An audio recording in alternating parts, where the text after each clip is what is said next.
আর মারুফকে এই মারুফ বলেছিলাম, আজকে মারুফকে বলছে ওয়াও মারুফ। এখানে হাঁপ আছে, হাঁপ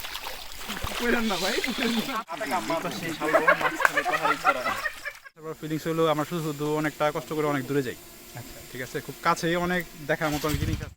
তুমি বন্ধু কালা পাখি, আমি যেন কি বসন্তকালে তোমায় বলতে পারিনি।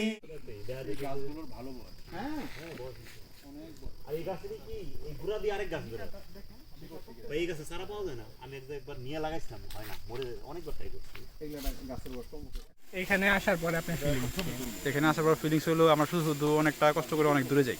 আচ্ছা ঠিক আছে, খুব কাছেই অনেক দেখার মতো অনেক জিনিস আছে, কিন্তু হয়তো বা আমাদের এরকম যে একজন এক্সপ্লোরার না থাকলে, ফয়জুল ভাই আমাদের একজন এক্সপ্লোরার না থাকলে আমরা সব স্পট মোল্লা মানুষ সারা জীবন, মোল্লা মানুষের মন সুন্দর, তো মোল্লা মানুষের মনের মধ্যে প্রকৃতির প্রতি ভালোবাসা আছে, সেজন্য উনি আমাদেরকে সব জায়গায় নিয়ে এসেছে। ওনাকে অনেক ধন্যবাদ, তিনি আমাদেরকে সুন্দর একটা প্লিজেন্ট এবং রিল্যাক্সিং একটা ট্যুরের ব্যবস্থা করার জন্য।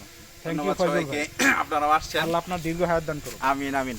আসলে ওভাবে কোনো কিছু করতে পারে না, বরাবরই মারুফ ভাই একটু বেশি বলে, আসলে যেভাবে ঘোরানো দরকার, যেভাবে আপ্যায়ন করা দরকার, তো ওনারা বড়লোকস মানুষ, এই সেই বড়লোকই দেখাই দিচ্ছে হোটেলে, ঠিক আছে। এই জন্য প্রচুর মেজাজ খারাপ রয়েছে, কিন্তু প্রকাশ করতে পারতেছি না, এই জন্য তাদের এই জায়গায় নিয়েছি। আরও কিছু জায়গা আছে এখন না, সামনে আসার নিমন্ত্রণে যাওয়া হবে আর কি ইনশাআল্লাহ। আচ্ছা, এই যে আমরা যে কবি বলেছে যে ঘর হতে দুপা ফেলিয়া দেখা হয় না চক্ষু মেলিয়া, আমাদের বাড়ির কাছে যে এত সুন্দর একটা জায়গা আছে, হ্যাঁ, আমরা ট্যুর বলতেই বুঝি যে কক্সবাজার যেতে হবে, রাঙামাটি যেতে হবে, হ্যাঁ, বান্দরবান যেতে হবে, কিন্তু বাড়ির কাছে যে এত সুন্দর একটা জায়গা আছে, আজকে না আসলে এটা বুঝতাম না। জায়গাটা অনাবিষ্কৃত ছিল, ভাইকে ধন্যবাদ, অসংখ্য ধন্যবাদ জায়গাটা মানে আবিষ্কার করার জন্য। আবারও সেই ভাই, আমরা আবার আসতে চাই, খুবই সুন্দর জায়গা, খুবই সুন্দর জায়গা। কাজিম ভাই কি আরে ভাই কই নামছেন? এটা হলো ক্লেফট, পাললিক শিলা, গ্রানাইট, রূপান্তরিত শিলা আমরা। হ্যালো, আজকে আমরা ঘুরতে এসেছি শেরপুরের ঝিনাইগাতি সহ আরও বিস্তীর্ণ এলাকা, চক্রিমুকরি নাম আর কি, একটু কঠিন, তবে ট্যুরটা খুব ভালো, শর্ট ট্যুর। তবে এই ট্যুরে আমাদের সাথে আছে ভাই দ্য গ্রেট, মারুফটা আছে এই সর্বসেবা নিয়োজিত। গতবার মারুফকে এই মারুফ বলেছিলাম, আজকে মারুফকে বলছে ওয়াও মারুফ। থ্যাংক ইউ মারুফ, কারণ এই জায়গাটা অসম্ভব যোগ্য হইতেছে। এই যে আমাদের উস্তাদ জিন্দাবীর ফয়জুল ভাই, ফয়জুল ভাই না থাকলে আসলে এই সৌন্দর্যটা পাওয়াটা সম্ভব ছিল না। মানে অ্যাকচুয়ালি আমরা ঘুরতে গেলে যাই হচ্ছে বান্দরবান অথবা চট্টগ্রাম পাহাড় দেখার জন্য মূলত, কিন্তু আসলে বাড়ির পাশে যে এত সুন্দর পাহাড় আছে এটা কখনো কল্পনাও করতে পারিনি। আবারও ধন্যবাদ ফয়জুল ভাইকে।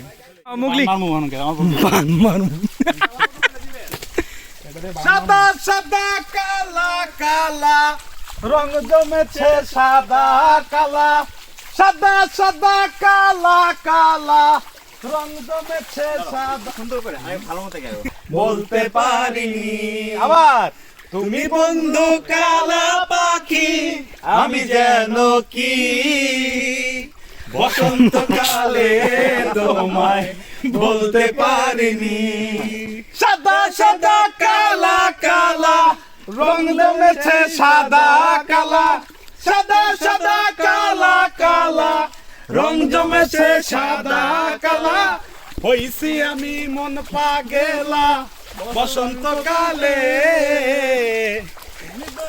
কালা পাখি আমি যেন কি বসন্তকালে তোমার।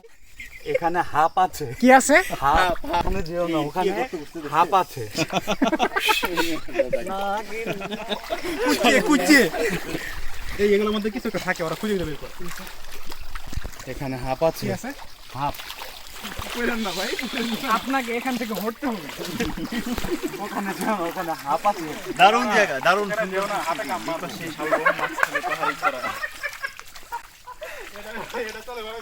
ওখানে যেও না, গেলে হাতে কাম মারবো। এই জায়গাটা কিন্তু ভালো। কাজিম ভাই আপনি ছবি তুলেন, ছবি ছবি এই সবাই ঢুকেন তোর ভিতরে, সবাই ঢুকেন। দিগন্তে সূর্য উঠেছে, রক্ত লাল রক্ত লাল রক্ত লাল, জোয়ার এসেছে কোন সমুদ্রে, রক্ত লাল রক্ত লাল রক্ত লাল। দিগন্তে সূর্য উঠেছে, রক্ত লাল রক্ত লাল রক্ত লাল। জোয়ার এসেছে কোন সমুদ্রে, রক্ত লাল রক্ত লাল রক্ত লাল। ফাল্গুন ছেড়ার হয়েছে কাল, হয়েছে কাল হয়েছে কাল হয়েছে কাল। ফাল্গুন ছেড়ার হয়েছে কাল, হয়েছে কাল হয়েছে কাল হয়েছে কাল। জোয়ার এসেছে কোন সমুদ্রে, রক্ত লাল রক্ত লাল।